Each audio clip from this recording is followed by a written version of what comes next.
When I say that I always wanted to be a mom, I mean I really, really always wanted it from way back when. Like back in middle school when other girls were doodling the names of the boys they liked in their notebooks or practicing to write Mrs. Amy Pitt in fancy cursive to see how it looked. I had lists of baby names, first and middle. There was a phase where they were all like Storm and Rain and Blue. And then there was a later phase where they all had many syllables like Shaughnessy, Clementine, Ariana.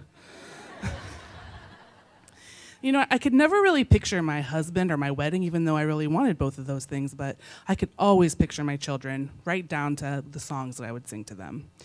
And I was really invested in giving birth to and mothering babies. I wanted to have really smart little kids who would like read The New Yorker with me and chuckle over the cartoons before school. And that's logical. And to that end, I always tried to date really smart men so they could contribute to my little experiment too. And I dated a lot of men, you guys, like a lot. I dated up, I dated down, I dated laterally. I dated guys who were good on paper and terrible in person and vice versa. And at the end of many, many, many years of effort, I was alone and exhausted and 40. And I thought I'd kind of miss my chance at the happiness I'd wanted. But then there was Avery. Avery was my stepniece. She was 3 years old when I met her and had recently moved in with my mom and stepdad in Ohio under rather difficult circumstances. And she was the most amazing kid I'd ever met. I fell in love with her the minute that I saw her. She's this little elfin, dark-haired thing with sparkly eyes, and she's super strong and athletic and funny, and she loves fashion. And I just loved her, and I spent as much time with her as I could from DC. I'd go visit there, I'd have her come visit me, we talked on the phone every day. And after a while, when it became clear that she was not going to be able to go back and live with her birth parents, we decided as a family that she'd be better off long-term in DC with me. And I was really excited. I mean, I was crazy about her, but I was nervous too because she'd already been through a lot for a little kid, and the last thing I wanted to do was cause her more pain. But she was, as much as she loved me, believe it or not, she wasn't 100% down with leaving Nana and Grandpa and moving to DC. So I knew I was gonna have to work at it, but I thought I had a few things on my side. Number one, a long career as a marketer. I know how to sell things to people.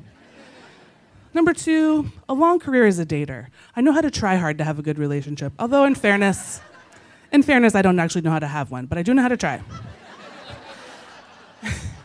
And finally, the city itself, which I love so much, and I thought that anybody who had the chance to love it would. 202, right?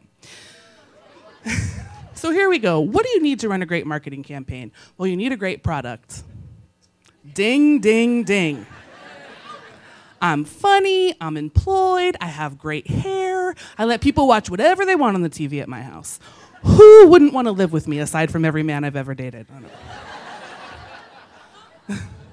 The next thing you have to do is build a trusted relationship between the brand and the product, right? And so I figured I was gonna have plenty of time to do that. It's just Avery and I. When she moved in with me, she was 5, and she wanted to sleep with me. And I let her, partly because she's really cute when she sleeps, and she talks in her sleep about like soccer and paintbrushes and her friends at school, but also because she had pretty bad nightmares when she first came here, and it was good for me to be able to be right there when she needed me. And every night we'd get in bed and we'd do the whole bedtime stuff, and I'd say, Avery, I just love snuggling you so much. And she would say, I like snuggling Nana because she doesn't snore. And I'd take her out to restaurants, and she'd really, she's a good, of course, she has like this crazy palate for a little kid. And I'd be like, isn't that ramen so good? I never had ramen until I was 18 because they don't even have that in Ohio. And she would say, yes, they do. It comes in a square packet, and Nana lets me stir it on the stove. I would take her to the city's finer swimming pools and the Malcolm X drum circle and all the monuments and festivals, and every once in a while I'd say, we only had one pool in the town I grew up in. Or, I never had a California roll until college. And over time, I could tell that my marketing was beginning to work. She gradually stopped comparing everything I did to Nana, which was great progress, more than I'd ever made with any of my exes. When people came to visit, she'd say, turn off the GPS, I know how to get there, I know a shortcut. And when we went out to dinner with my sister, she'd say, oh, Bree, you've got to try the miso soup here. It is so good.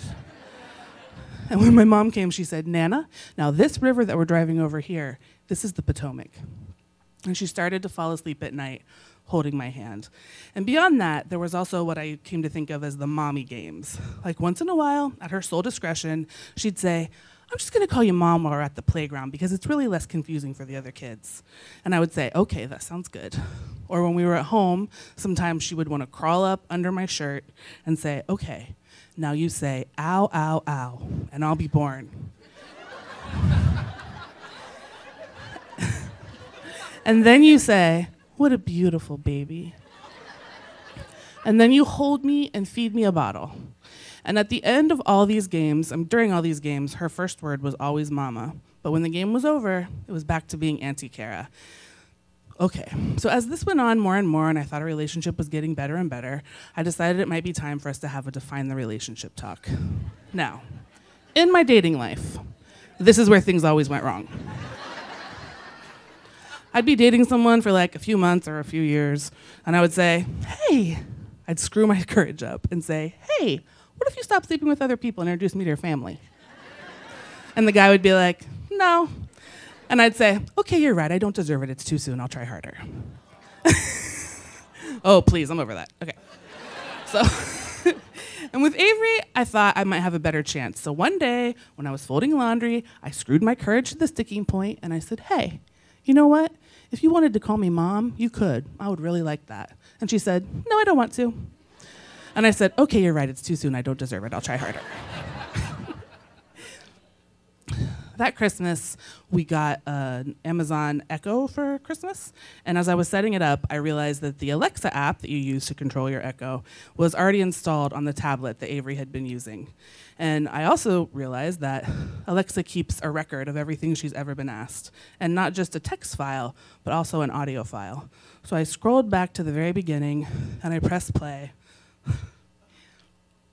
And her little voice filled the room, and it said, she was asking, am I Cara's daughter or her niece? Is Cara my mom? And I was like, about as overcome as I am right now. So I thought, I knew we were working through this. The mommy-baby games are, clearly a sign that she's trying to figure this out, but that was something that we did together. And the thought of her hiding in a closet somewhere and asking Alexa to answer these huge questions for her just broke my heart. Went forward, we actually finalized the adoption in the spring, and I tried to make it pretty low stakes for her, Nothing concrete was changing in our day-to-day lives, but at the same time, I wanted her to have good memories on it looking back, we have the rest of our lives to think about this stuff now. And so I made plans to go read a book about forever families to her first grade class. And these kids she had been with for kindergarten and first grade, same teacher, same students, so we knew each other really well. And I rolled in there one Tuesday morning, and I get down on the carpet with them, and I put Avery in my lap, and I said, all right, guys, you know that Avery and I live together and we love each other very much. And they were like, yeah. And I said, well, how many of you know someone that's been adopted? And they all raised their hands. These are little Capitol Hill charter school kids. They're very cosmopolitan. And I said, well, last week I adopted Avery. And that means we get to stay together forever now. So she has two moms, the one whose tummy she grew inside, and me. And I really thought it wasn't going to be that meaningful for these kids. I was really doing it for our scrapbook, frankly, but you should have seen the looks on their faces. They gasped and applauded and clapped their hands to their cheeks like little Macaulay Culkins, and they hugged us. And Avery sat in my lap just beaming. And so a few months later, one day we'd come home from one of the city's better swimming pools, and we were sitting on the couch, and she just said, out of nowhere, I think I want to call you a mom name from now on. Ever since then, she does. It's like the word was building up behind a dam inside her, and now that she said it once, she never says it once if she can say it 5 times. Mommy, mommy, mama, mama, mommy, mommy, mama, mom. She even says it in her sleep, which I know because she's still in my bed every night. Thank you. Clap along if you feel like a room without a roof.